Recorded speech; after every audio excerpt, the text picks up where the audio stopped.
সাধারণ মানুষের পাশাপাশি শোবিজ জগতের তারকাদের মাঝেও ফুটবল বিশ্বকাপের উন্মাদনার কোনো কমতি থাকে না।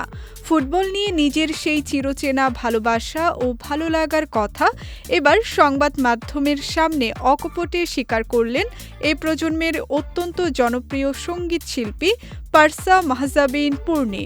ছোটবেলা থেকেই তিনি ল্যাটিন আমেরিকার ফুটবল পরাশক্তি আর্জেন্টিনার এক সমর্থক হিসেবে পরিচিত।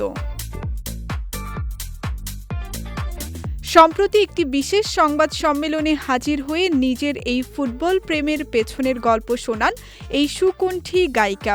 আর্জেন্টিনার প্রতি এত গভীর ভালো লাগা কিভাবে তৈরি হলো সে প্রসঙ্গে নিজের শৈশবের স্মৃতি চারণ করে পূর্ণি বলেন, আর্জেন্টিনা সাপোর্ট করি একদম ছোটবেলা থেকে। ফুটবল বিশ্বকাপ এলে আমার বড় ভাই দেখতাম যে অনেক বড় বড় পতাকা নিয়ে আসতো। ঠিক ওই জায়গা থেকেই আর্জেন্টিনার প্রতি মনে একটা আলাদা ভালোবাসা তৈরি হয়ে যায়। বিশ্ব ফুটবলে চিরপ্রতিদ্বন্দ্বী দুই পরাশক্তি দল আর্জেন্টিনা ও ব্রাজিল।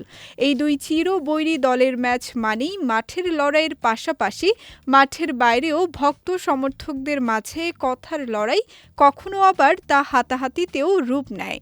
তবে মাঠ ও মাঠের বাইরের এই চিরচেনা ফুটবল বৈরিতা বা দ্বৈরথ বেশ আনন্দ দেয় এই সঙ্গীত শিল্পীকে। পারসার কথায় আর্জেন্টিনা ও ব্রাজিলের মধ্যে একটা তর্কাতর্কি হয়। আসলে ওটা আমরা অনেক এনজয় করি, খুব মজা লাগে।